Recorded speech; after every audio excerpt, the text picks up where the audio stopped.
Kunja Bihari.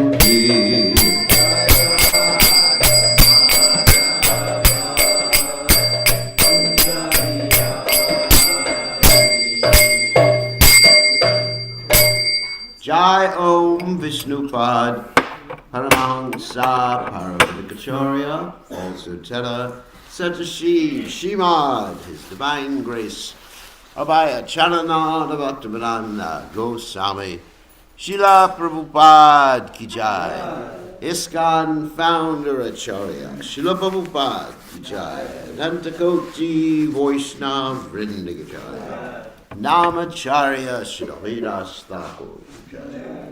Prem se kaho Shri Krishna Chaitanya Prabhu Nityananda Shidway Gadadha Srivasati Gaur Bhakta Vrinda Ki Jai Shri Radha Krishna Gopa Gopanath Shai Mukunda Radha Kunda Giri Govardhan Ki Jai Vrindavanam Ki Jai Maturam Ki Jai Jagadavasami Ki Jai Mudamai Ki Jai Shrimati Lasi Devi Ki Jai, Samveda Bhakta Vrinda Ki Jai, Gaur Premananda Hari Hari. All glories the assembled devotees, all glories the assembled devotees, all glories the assembled devotees. All glories to Shri Guru and Gauranga Srila Prabhupada Ki Jai, Nama Om Vishnupadaya Krishna Prastaya Pudale Shrimati Bhaktivedanta Swami Namani. Namaste Saraswati Devi Gauravati Pacharni Nivishesha Shinjavati Paschacha Deja Tarni. So today we are reading from Srimad Bhagavatam, 4th canto, 8th chapter, text 26. Om Namo Bhagavate Vasudevaya.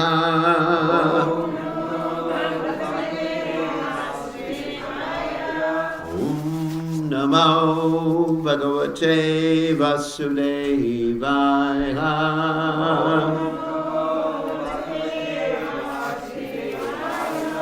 Om Namo Bhagavate Vasudevaya.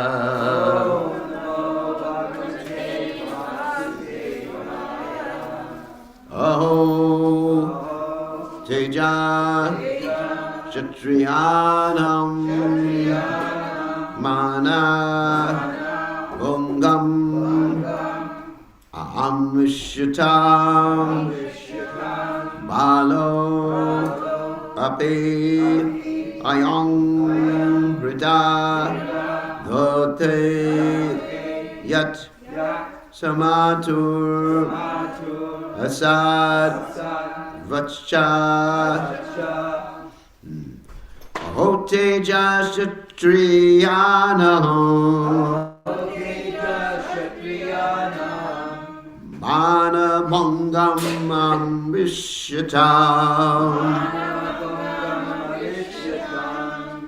Balopyayam Vidadate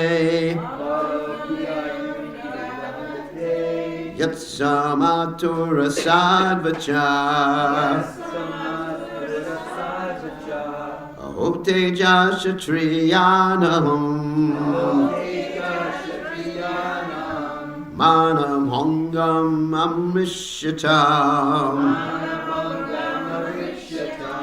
Balopyayam Vidadate Yatsamatura Sadvacha Ahote Jashatriyanam Manabhangam Amrishyatam Balopyayam Vidadate Yatsamatura Sadvacha. Okay. Ahote Jashatriyanam Manabhangam Amrishyatam Balopyayam Vidadate Yatsamatura Sadvacha.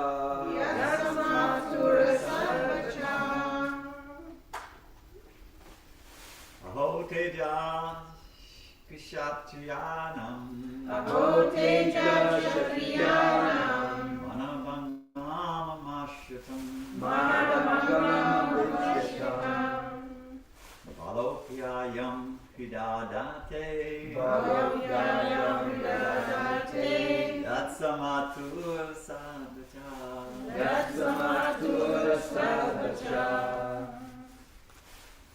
Ladies, Ahoteja Kshatriyanam Ahoteja Kshatriyanam Manavangam Rishatam Manavangamamashyakam Balokhyayam Vidadate Balokhyayam Hidadate Yatsamatur Sadhacha Yatsamatur Sadhacha.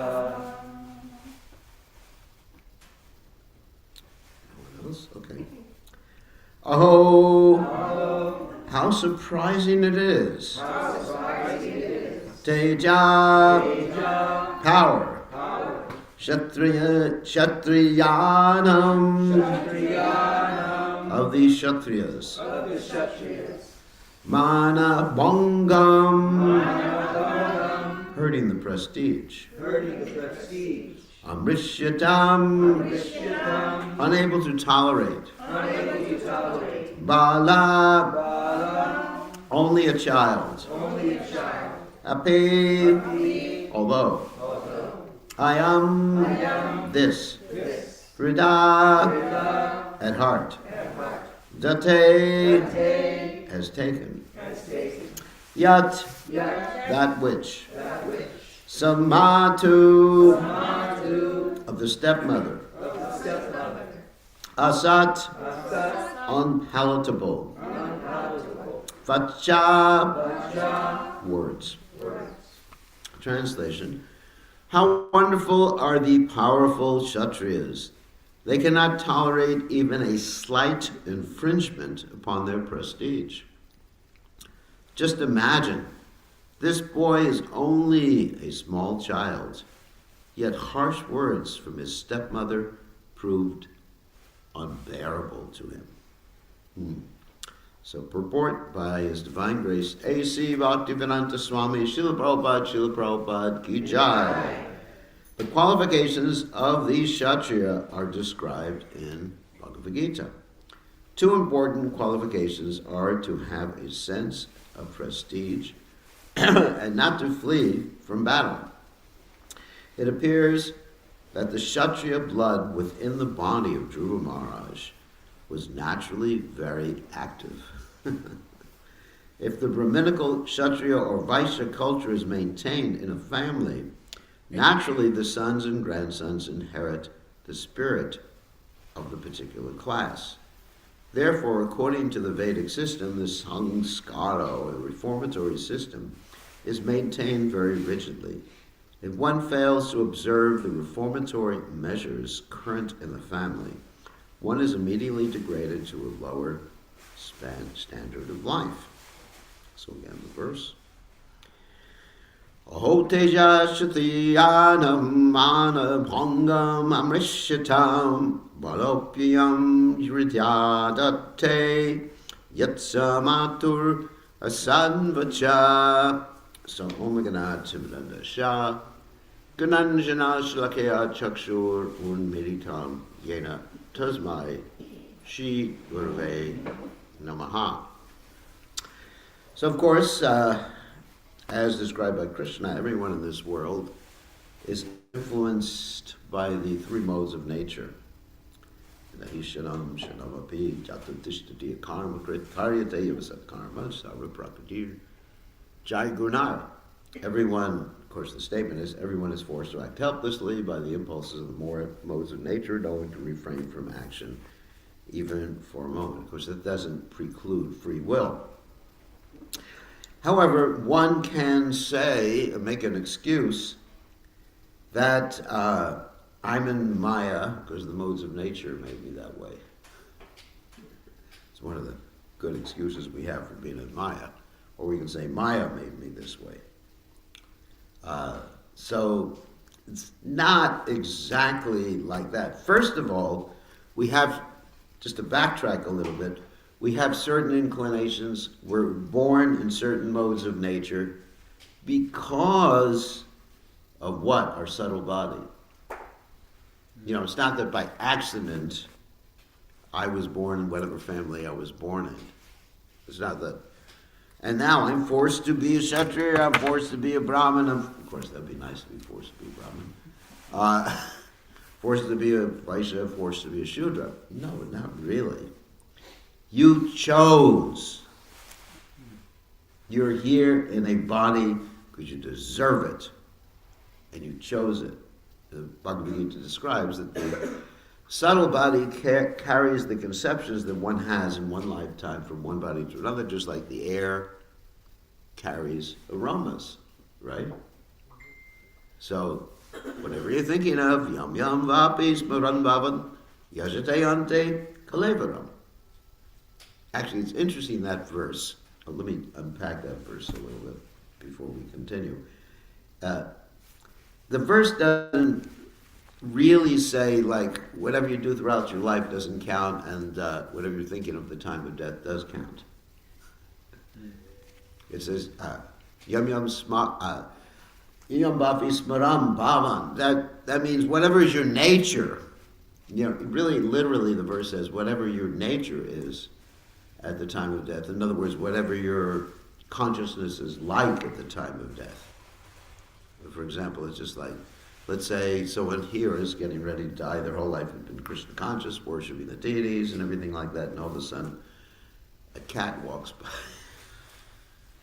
at the time of death. You know, it's just like Hare Krishna, and then a little pussy cat walks by, and then, oh, okay, next life, meow.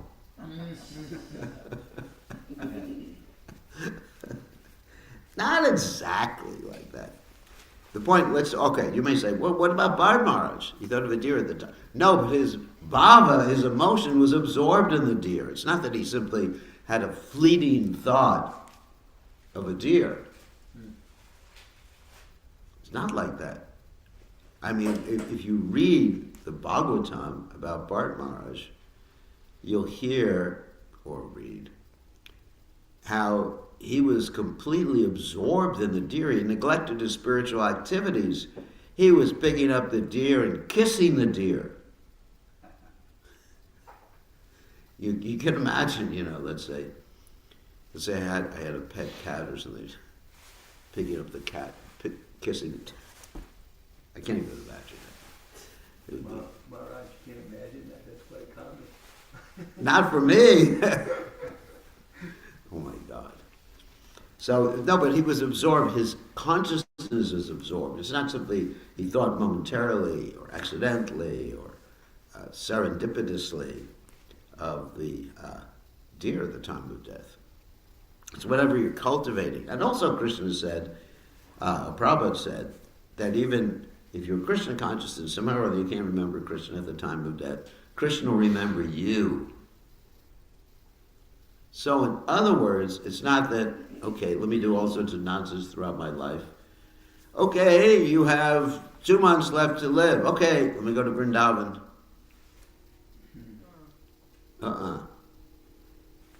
Krishna's not going to be cheated like that. I mean, of course, you may get special mercy. I understand that.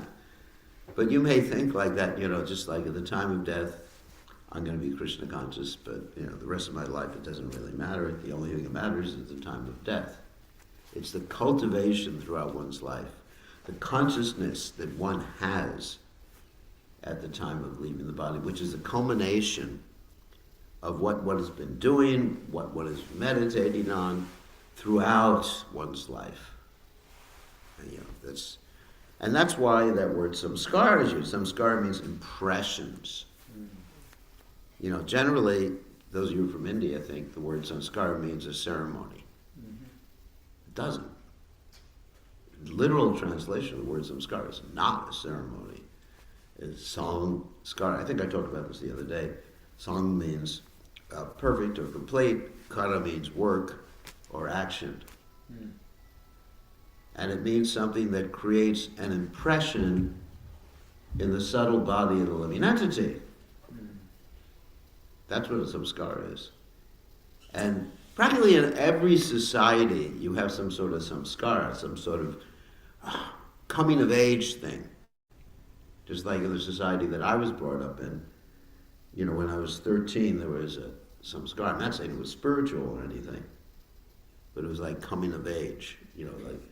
Anyway, I'm not telling you what you do at that samskara, but there's some religion there, and in addition, there was some drinking of wine, but so I'm gonna let you samskara. So anyway, so throughout life, all of life is a samskara. You understand? Creating impressions on your subtle body. You may think that's like, you may think, oh, I can watch any sort of movie, it doesn't matter. Well, it creates an impression on your subtle body. I'm chanting my japa, I could watch, those of you from India, Bollywood movies. Anyone from India? Yeah. You watch Bollywood movies, whatever. And, I experience that. Sometimes I'm in an airplane and, I'll just watch a movie or something like that. And then for the next 2 or 3 nights, I'm having dreams of that same person. And who knows what long term. And actually, even nowadays, if someone says something, it brings up a song from the 1960s. Does anyone have that experience? When you old people? All the time. Just, oh my God, I can't get no satisfaction. The third world's miserable, can't get no satisfaction. So these are some scars. So one has to be very careful. That's why Prabhupada wanted us to avoid eating food cooked by non-devotees, wanted to avoid bad association. That's why Lord Chaitanya Mahaprabhu said when he was asked about the quality of a Vaishnava, he said, Satsanga Tyaga, a Vaishnava char. A Vaishnava avoid bad association and takes good association. So, we are responsible for the body we have. We're responsible for the nature we have. However, there is some free will. What is the free will? The free will is to utilize that nature that which we were born with in Krishna's service. And of course, this is one of the messages, main messages of Bhagavad Gita, that Krishna says to Arjuna, by your nature, you're going to be forced to act. But one can use that action in Krishna's service. For example, in the case of Arjuna, Arjuna didn't want to fight. Krishna made the point he was going to fight otherwise for the wrong purpose. So let's take a story from the Mahabharata to illustrate this point. Before the Mahabharata war, Arjuna was attempting to go to the heavenly planets to get weapons. This is a story from the Mahabharata. And in order to do that, the first thing he was going to do is perform austerities to please Lord Shiva. He's chanting Om Namo Shivaya, Om Namo Shivaya. And he was acting like a Brahmin at that point. Because a Kshatriya is allowed to meditate sometimes. But anyway, so what happened is as he was performing austerities to please Lord Shiva, this big boar comes. And you have boars here in Newtown, right? Yeah, we have them. Yeah, nice boars. They're really ferocious. Before I joined the movement, I went to a deserted island in the Bahamas to meditate, and they had gigantic boars there and ruined my meditation. So I know what they are. So this gigantic boar was getting ready to attack Arjuna. So Arjuna naturally pulls out his bow and arrows, and he shoots the boar to protect himself. I mean, that's perfectly right, even for a Brahmin. And then what happens is then he sees that there's another arrow in the boar in addition to his arrow. And it turns out that there's this lower class person, what's called a kirata, who has also shot the boar. And Arjuna says, it was my arrow that killed the boar. And the kirata says, it was my arrow So if Arjuna had been a Brahmin, peaceful Brahmin, he would have said, thank you very much for helping me. But because of this prestige, again, which is the story that's being told here, the prestige of the Kshatriyas, he said, no, it was my arrow. If I had been meditating and someone killed an animal that protected me, I would say, Prabhu, thank you very much. You have my blessings. I don't need to take any credit for it. You actually see that when someone really wants to have credit for something, even in devotional service, that's a mode of passion thing. Prabhupada understood that, and then he engaged our mode of passion in Krishna's service. Competitive activities, competitive book distribution. Yeah, he really understood how we were in certain modes of nature, or maybe still are in certain modes of nature. And he really got us going. That's expert. Because Prabhupada says that one of the duties of the spiritual master is to understand the psychophysical nature of the disciple and engage the disciple accordingly. That's really interesting. It's not that you put a square peg in a round hole and a round peg in a square hole. Everybody has a place to be engaged in Krishna service. So anyway, Arjuna, he has this argument with the Karata. And he challenges the Karata to a fight. And so they're fighting each other, and Arjuna's not winning.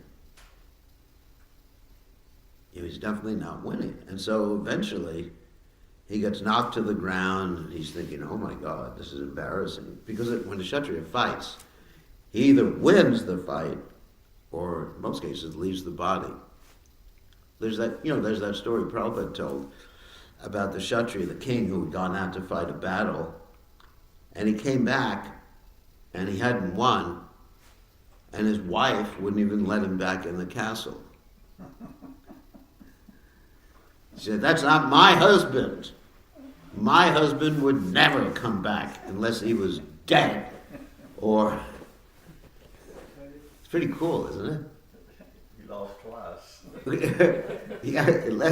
He would come back either as a corpse or having won. So you're not allowed back in, whoever you are. You're not my husband. So he goes out and he wins, of course. And he comes back and his wife says, now you're my husband. So even the Kshatriya ladies are there too. It's interesting. Sometimes people in India make the propaganda that ladies don't have any varna, but actually ladies have varna too. It's not that they just like silly putty that absorbs, you know what silly putty is? Absorbs the varna of their husbands. But they have varnas. And you see this throughout Vedic history. So Arjuna's fighting with the Kirata, gets defeated, and he thinks, well, I got to do something. So he makes a little deity, a Shiva Linga on the ground, and he worships the Shiva Linga, puts a little garland on it, and he sees this Kirata has the same garland on it. So then he understands that Kirata is Lord Shiva. And Lord Shiva was actually testing him to see his spirit, his martial spirit. So that's a Kshatriya. A Kshatriya does not decline a battle. A Kshatriya does not decline a challenge, even in gambling. Of course, Prabhupada does make one statement in the Gita which is quite interesting. He says, something is obligatory. I'm just paraphrasing his words. I don't have the exact wording, but this is what Prabhupada said. If it has a good result. If it doesn't have a good result, it's not obligatory for a Kshatriya. Which is interesting. It's really interesting. Like, let's say, talk about grandfather Bhishma, who was very proud of his promise, right? Right? He had promised not to get married, not to accept the kingdom. So his promise led to a bad result. I mean, ultimately it was Krishna's plan. I understand that, but from an external point of view, it led to bad result because Duryodhana and company and Dhritarashtra, they were just running the kingdom, and Grandfather Bhishma just had to listen to them because he had taken that promise to his father, Shantanu, that I will never disobey whoever is the king, and I won't become the king, and I won't get married just so you could marry such a vati. Mahabharata story. And so Bhishma made that promise, which is a Kshatriya thing, to make promises or vows. And he realizes at the end of the battle of Kurukshetra, when he's lying on the bed of arrows, that he shouldn't have kept that promise. He shouldn't have kept that vow. So in other words, even the determination and the to keep one's vows and everything like that is dependent for a real Kshatriya upon whether the results are good or bad. And Bhishma recognizes that. Bhishma even tells a story about that when he's lying on the bed of arrows. He's feeling really repentant that, took the wrong side. He tells the story of, it says, once upon a time, there was a sage who had made a vow always to tell the truth, whereas that's a Brahman. And there were a group of people running away, as family, running away from some dacoits. Now, for those of you who don't know, dacoits are like really criminals, robbers, anyway, whatever, killers. So they were running away. These dacoits wanted to kill this family. And so the family came to the sage and said, can we take shelter in your ashram? And the sage said, yeah, please, hide out in my ashram. So he was very kind in that way. And then the dacoits came, and the dacoits said, where have you seen the family? And what did the sage say? Yeah. I cannot tell a lie. They're in my ashram. I was supposed to protect them, but I can't lie to you either. So the dacoits go in and they kill the family. So, there's obligations. Promises are not obligatory when they have a bad result. That's actually another point about morality, which we don't have time to talk about right now. So, that's the Kshatriya nature. So what does that mean for us as far as devotees? That means that we all have a certain nature, and we should serve Krishna according to that nature. In rare circumstances, you can change your nature. Rare circumstances, such as mentioned in the Mahabharata, in the Ramayana, as the case of Visamrita Muni. You know the story of Visamrita Muni? Visamrita Muni wanted to become a Brahmin for the wrong reason.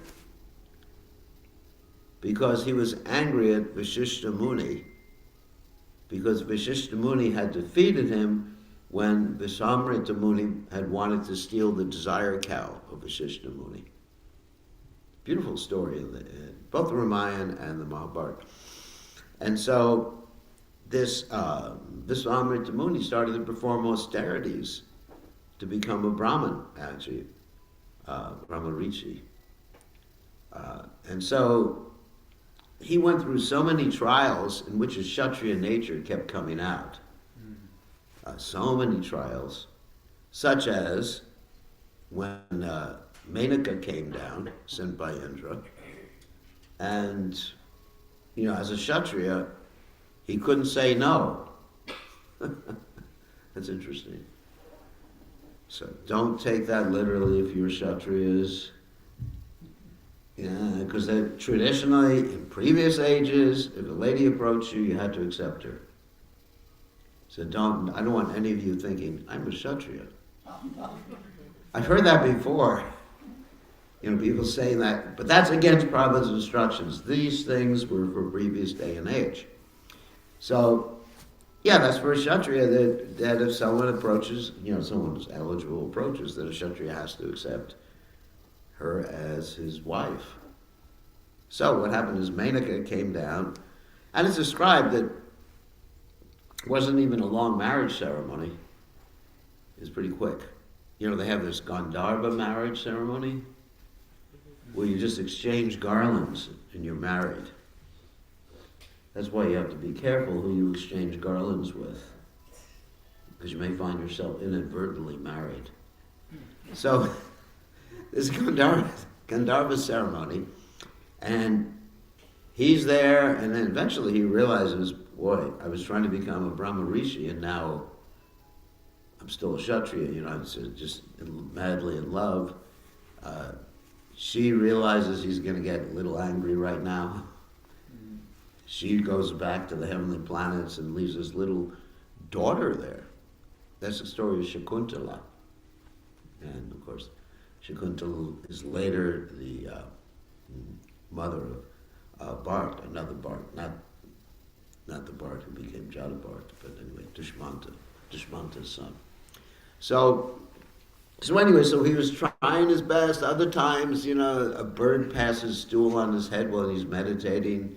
He burns the bird to ashes. Another time, Ramba came, and he turns her to ashes or makes her disincarnate. And, you know, after all this time, millions and millions of years, he eventually becomes a Brahman, Brahma Rishi. So, if you want to take that path, that's not really going to be so productive. Because in Kali Yuga, we don't have millions and millions of years. We just have a short life.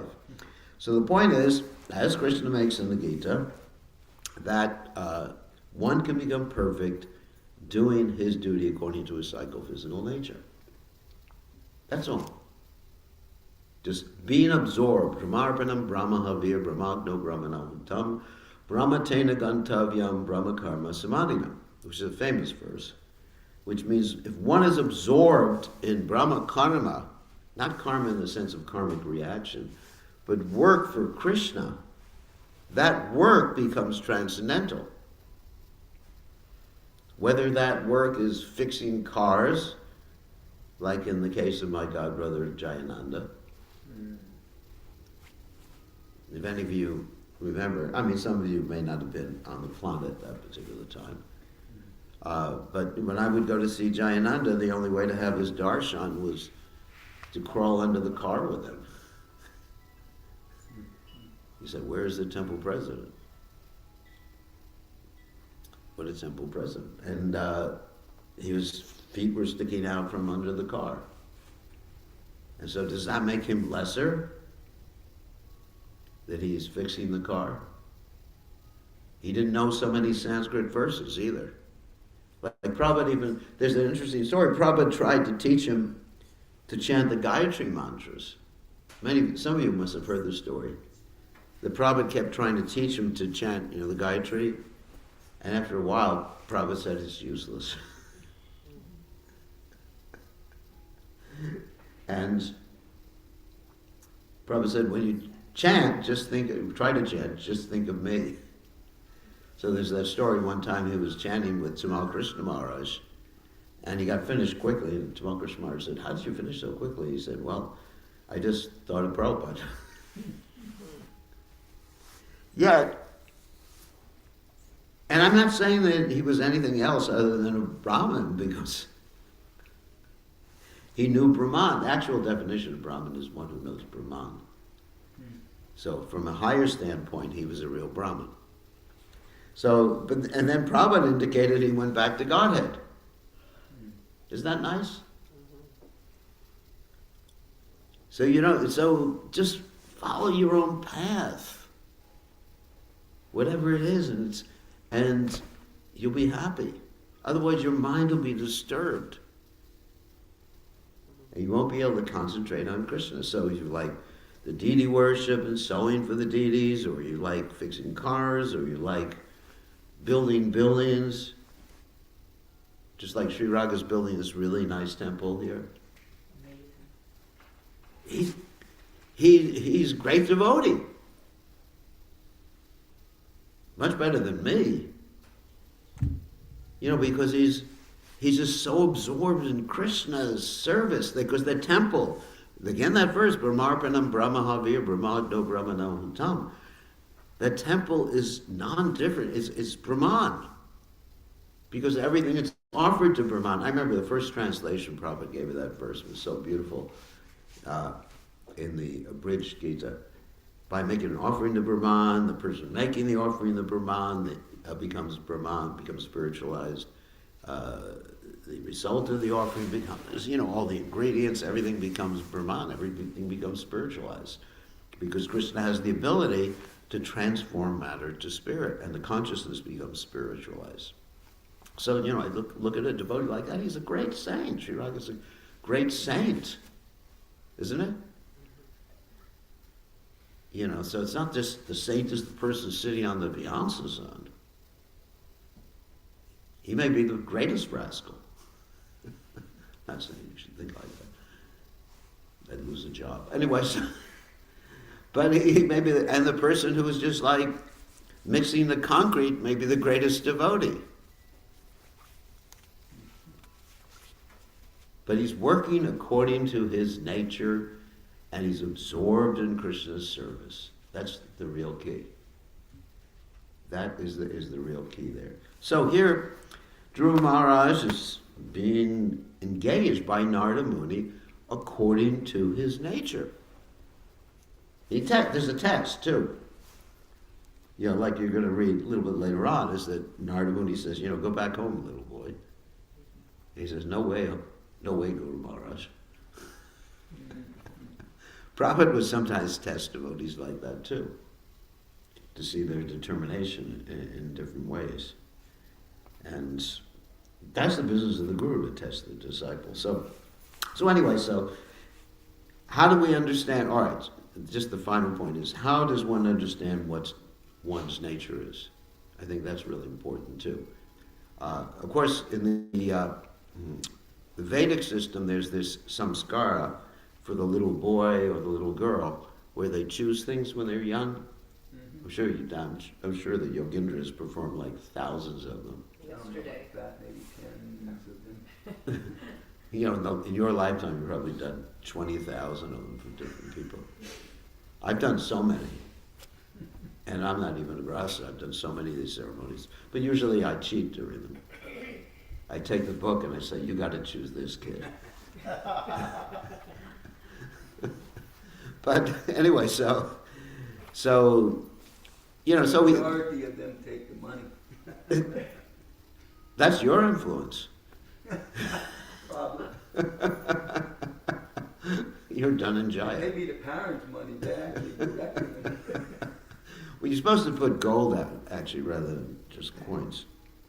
So, are we supposed to do that? When you get people join the movement at the ripe old age of 25 and just sit them down and have them crawl. Can you imagine that? Okay, Prabhu, you have a university degree, get down on your hands and knees, what do you want? No! It's actually quite easy. Actually, there's a story in the Mahabharata about this, that when Virat wanted to, Drupada, deal with the story.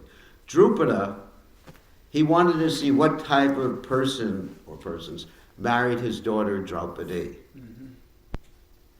Because here was this Brahman, the competition for Draupadi. You had to shoot, looking down in a body of water that was shimmering, and then above there was a fish, swimming above the head, and you just had to look down with your bow and arrow, not look at what's above, and shoot and hit the eye of the fish above you. So all the Kshatriyas, basically, most of them couldn't even pick up the bow. Karna picks up the bow, but Draupadi says, I'm not marrying the Shudra guy. And so then this Brahman, who was actually Arjuna, comes, picks up the bow, easily shoots the eye of the fish, and he wins Draupadi, and so he's going to bring Draupadi back to her father's place, which is Drupada. And Drupa wants to figure out what kind of Brahman is this? What is his actual Varna? So what he does is he puts out the ingredients, the implements, for the different Varnas. He puts out all sorts of different weapons for the Kshatriyas. He puts out all sorts of tools for the Shudras. He puts out all sorts of, jewels and everything like that for the Vaishyas. And then he puts out some books for the Brahmanas. And so the Pandavas, they immediately gravitate towards the weapons, and they're looking at them. I mean, nowadays you see that, sometimes in America, if you go to a gun shop. And even we have devotees here too, And it's not a bad thing. I mean, that's another criticism. They'll look at this gun. Wow, that's really cool. That's a 38. And so, anyway, he was able to determine that they were Kshatriyas by that test. So we don't need to do a test. We simply need to understand what someone likes to do and what someone can do for 8 hours a day without going crazy. What absorbs you, isn't it? Like in my case, I can do so many different things, but not all of them would absorb me. I can fix cars too. I know how to do that. I had a sports car before I joined the movement, and I fixed it, and just did all sorts of things. But I couldn't do that all day long. So what can you do all day long? Be absorbed in Krishna's service and cultivate the mood of devotion while you're doing it. And that's your nature. You don't have to really get into designating people so much. I mean, we talk about Varnashram, which is important. Prabhupada said Varnashram is important. But, we don't want to put little tags on people that, you are a Vaishya. Go out and make money, Prabhu. You are Kshatriya. Just let people do what they're best able to do. And give them an education. That's what Varnashram college is. Give them an education that will help them. Don't send them to the army when they're Kshatriya, when they're Vaishyas or Shudras. We have the Vietnam years where people joined the army and were Shudras, and they ended up just taking intoxication and shooting each other. What is it got? Shragging or something it's called? Fragging each other. Because they're not qualified. They're not qualified. And there's different psychophysical natures. Like even in India, you go to different parts of India and people naturally have different psychophysical natures. Genetically. It's quite interesting. You go to Rajasthan, for example, the Rajputs, and they're Kshatriyas. I mean, they're really fighters. I had an argument once with a Rajput, and he said, "Thank God you should thank God you're a sannyasi, or else I would have killed you." I said, "I'm thanking God I'm a sannyasi now." So it's like that. And then, Punjabis, it's interesting. And the people from Gujarat are business people, generally, generalization. So we do have a nature. It's easy to recognize the nature and just serve Krishna according to the nature and cooperate with the devotees, and nobody's better than anyone else. Nobody's better. The best is devotion for Krishna. Yat karoshi yat dadashi, yat jahoshi dadasi, yat tapashashi konti tat kurishwa. Mararpanam. Whatever you do, whatever you offer, whatever you give away, you good for Krishna.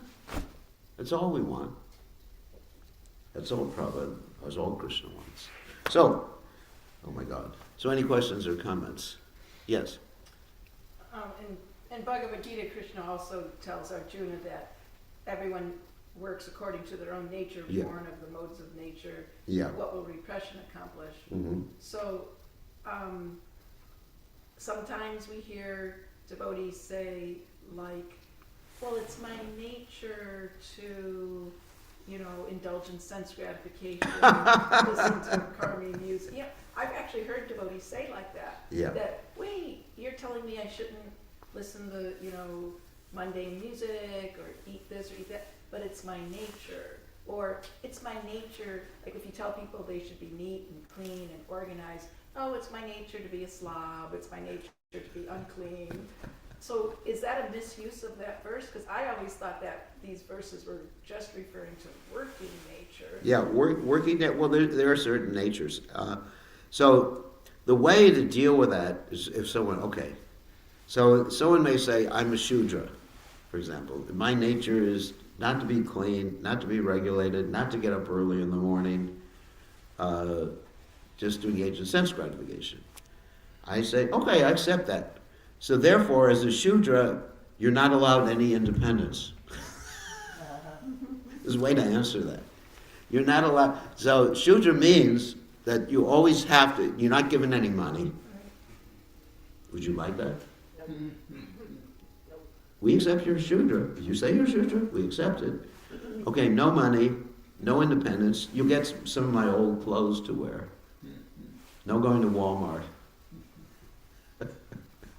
And you're going to be disciplined. We're going to wake you up every morning. Yes, your nature is not to wake up. I understand that. I accept that.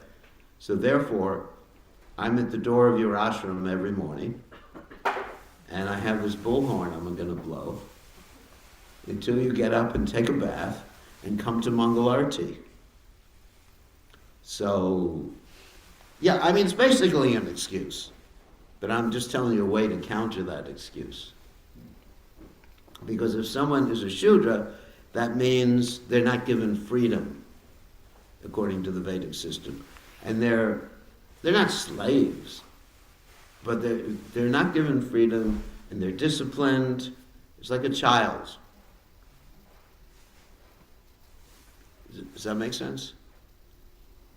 Or you want further explanation of that? No, I agree with that. That's how I would deal with it.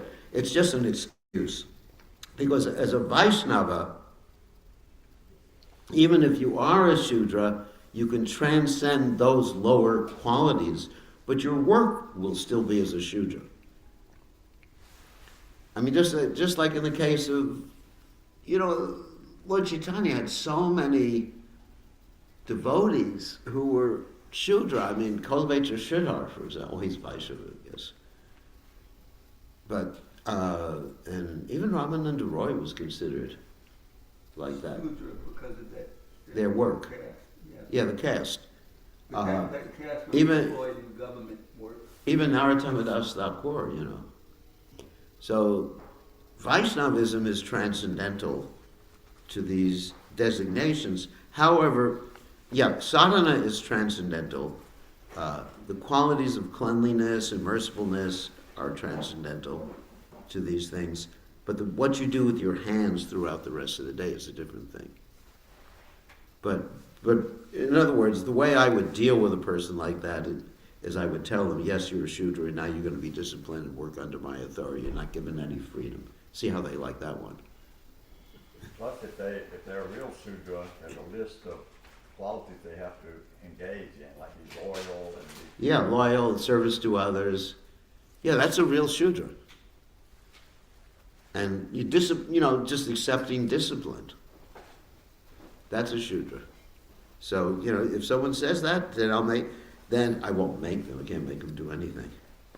But I'll suggest that they actually act like a real Shudra.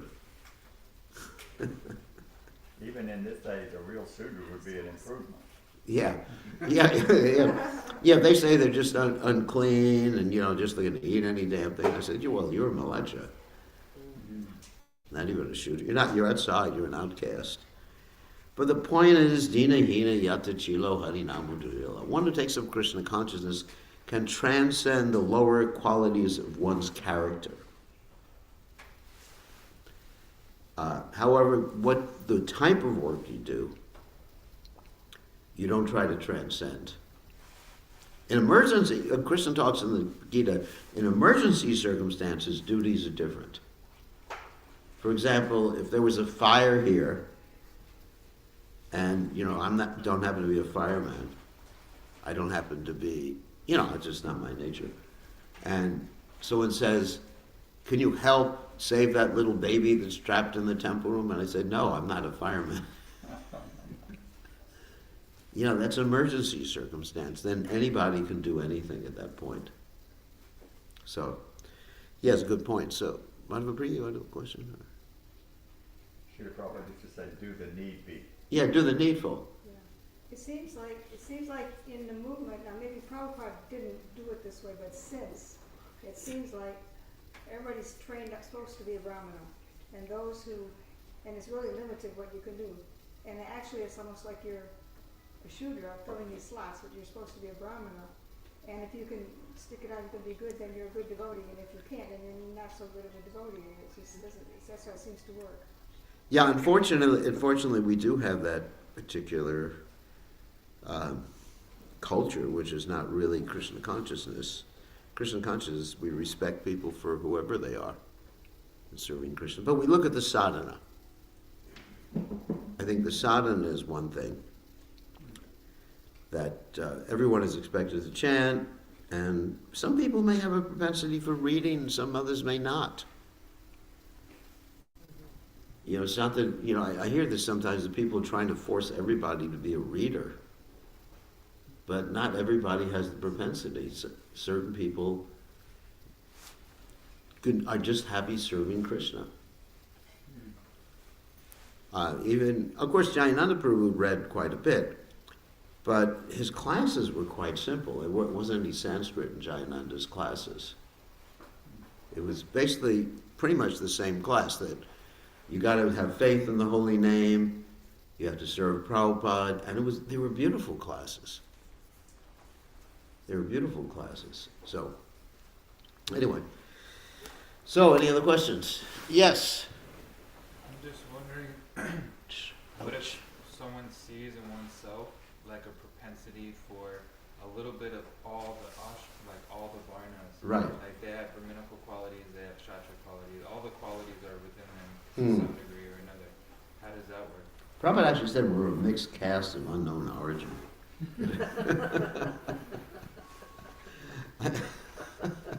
That's a statement Prabhupada gave, which is actually true.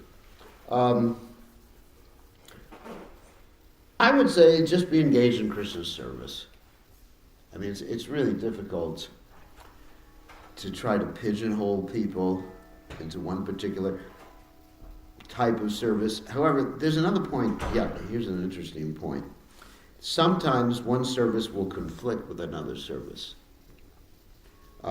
What I mean by that, let me give you an example.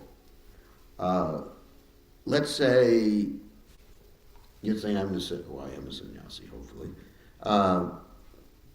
and engaged in management at the same time. So it can be a real conflict where one is both supposed to be a spiritual leader and a management leader at the same time. For example, let's say the temple president is a sannyasi and he's the guru of everybody in the temple. It's a conflict of interest. So you come to these situations. I mean, I have to deal with this all the time because my firm belief is that ultimately the management, this is a little controversial, the management and the spiritual leadership of ISKCON have to be divided into two separate groups of people. And they're not right now. And we have the GBC members, of whom I'm one, have to wear both hats. And sometimes the hats conflict with each other. Like you're thinking, one hand you're thinking, what's the best thing for this particular individual? At the same time as, I got to get this service done. So let me preach to him or to do this. You understand what I'm talking about? The conflict of interest. So it's probably best when in situations like that to stick to one particular role. And I think in the future of ISKCON, it would be better to make some division between the management and the spiritual leadership. And You see this in many Christian churches, how they've divided that up. Like there's the deacons or something like that who are in charge of the church, and then there's the priest, and the priest, or minister, sorry, is just ministering to people. And it's a lot clearer distinction there. Swami Narayan is also. Yeah, Swami Narayan's like that, and it's quite difficult when you have a spiritual leader is also managing things, even hands-on management. So my understanding about Varnashram, it's better to have distinct roles in doing these things. And right now we're doing the needful, because this is what Prabhupada left us with, but long term there has to be some strategic. Actually, that's happening right now. On the GBC level, there's more managerial types of persons who are joining the GBC. And then ultimately, Prabhupada did not want sannyasis on the GBC. When he first made Tamal Krishna Maharaj a sannyasi, Tamal Krishna Maharaj had to leave the GBC. And then after that, Prabhupada saw that he didn't have any good managers in India, so then he brought him back on the GBC. So, yeah, so sometimes we do the needful, but then that's not always the best type of situation.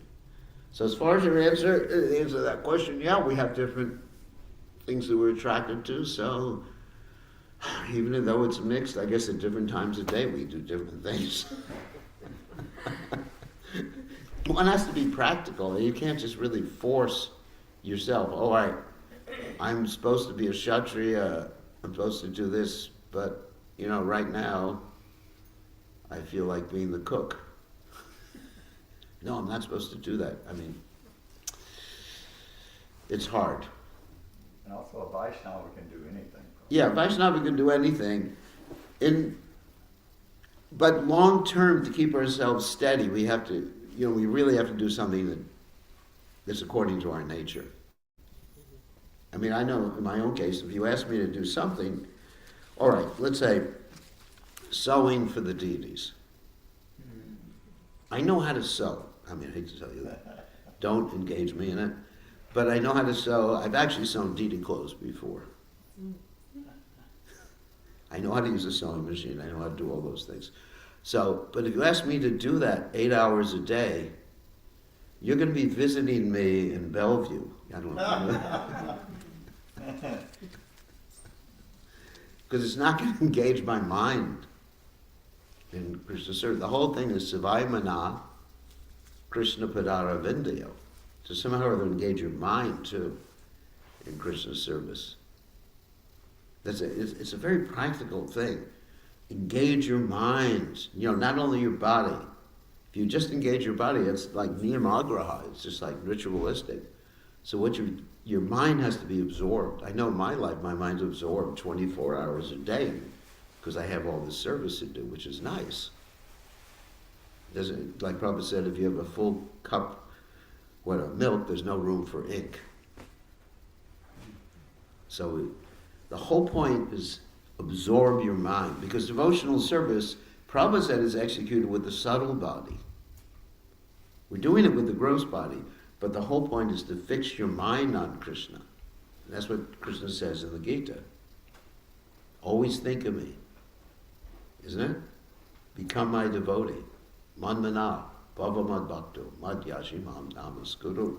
Become my devotee. Always think of me. Offer your obeisance to me. So if I'm doing something with my hands and I'm not thinking of Krishna, I should think, maybe either I have to adjust my mind or adjust my activity. It's practical. It's practical. So I think this is more in regard to how we engage other devotees. I don't know if that makes any sense. So, any other questions or comments?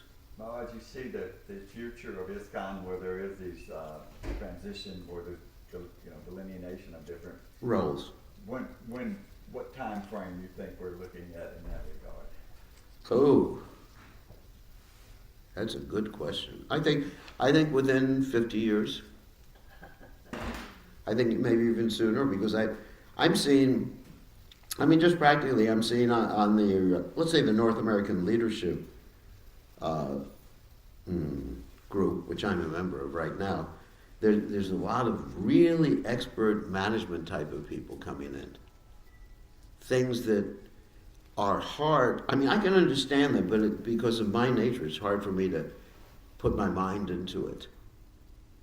You know, all this management analysis. It's not that I don't have the ability to understand. It's just like my mind is not interested in it. Does that make sense? Yes. You know, I'm just more interested in, you know, the philosophy. I'm just trying to get time to read the Goswami's literatures, to read more of Prabhupada's books, to preach on the internet, and just the whole idea of statistical analysis of the temples is enough to make me want to scream. I think we can relate to that, some of us. Yeah, it's just like, but it's necessary, and it's wonderful, and Prabhupada wants it. You know, management, good intelligence, management, Prabhupada said that's how our movement will go on. But it's really not my nature, nor is it the nature of most of the people who are on the GBC at the present time. You know, so there's different phases of the society. When a religious society is formed, there's different phases. There's the charismatic phase, there's the post-charismatic phase, which we're in right now. And then there's, you know, was it storming, forming, performing, or something like that? You ever hear that expression? You know, that's management. You know, there's storming, forming, performing, and then something like that. I forget all the stages like that. So, in the beginning it was storming, then forming, and now there has to be more management of our society. Professional management. Otherwise, it's spontaneous. It's just like when people ask you a question, tell me I'm not interested in joining the Hare Krishna movement or any movement. I don't like organized religion. I just tell them right now, it's no problem. We're not organized. Listen, I don't like organized religion either. But for the sake of longevity and carrying out Prabhupada's mission, we have to be organized. But right now, it's very spontaneous. And when Prabhupada was on the planet, it was even more spontaneous, if you remember. It was very spontaneous. Prabhupada was the only adult in the Hare Krishna movement. It was like that Lord of the Flies, so to speak. I don't know if you know what I'm talking about. Anyway, no other questions, so we should end. I guess everyone wants to eat prasadam, which is everyone's nature, regardless of the varna or ashram. All glories to His Divine Grace, Srila Prabhupada, Srila Prabhupada. Is today your last day of giving class? Last day of giving class here, not last day of ever giving class. Oh, yes. I have to be very specific. So, You have to leave today then? I don't have to, but I do have responsibilities in New Orleans. You're going to? Okay. So, you know, time bound. It's been nice visiting here. Everything is, and I'm so enthused about this new temple. And if we have good relationships with each other and cultivate these relationships, then there'll be so many people coming and they'll be happy to join, and what can I say? Everything will be successful. But without good relationships, then there's no success, because the whole point is Vaishnava Seva. Lord Chaitanya Mahaprabhu came to teach two different things, Namaruchi, Vaishnava Seva, or three different things, Jivadoya. Jivadoya. What's Jivadoya? That means being merciful to the Jiva souls. Oh, yeah. You know, Vaishnava Seva, Namaruchi, and Jivadoya. These are important things. So if we remember these things, then this temple will be sort of a jumping off point to being, well, extremely prominent in this area and in North America. I'm looking forward to the opening of the temple, and hopefully Yogendra lets me come here. If I bribe him or something. What other temples are we opening in North America? There's quite a few going on, like Tucson, and they just opened one where up in Michigan and New Jersey had one last year. Jersey. Yeah, there's quite a few temples, and there was one near Chicago that I just visited. I forget the Naperville. Naperville. I was just there a few months ago. Hmm. Yeah. Potomac is building a new one. Oh yeah, but Potomac is building a new one. There's a lot of things happening in North America. There's temples going in Atlanta also. Atlanta. Oh, there's that new Nishinga temple. You mean? Yeah.